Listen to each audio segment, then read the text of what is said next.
This is Penna river. You can check the flow of the river. So because of the rains from last 20 days, it filled with water. And this is the second time I am seeing like this. First time was the last year because of the cyclone, and this time also because of the cyclone effect, it filled with water. Oh my God!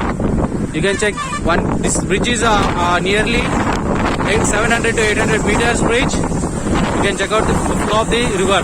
This is Penna river.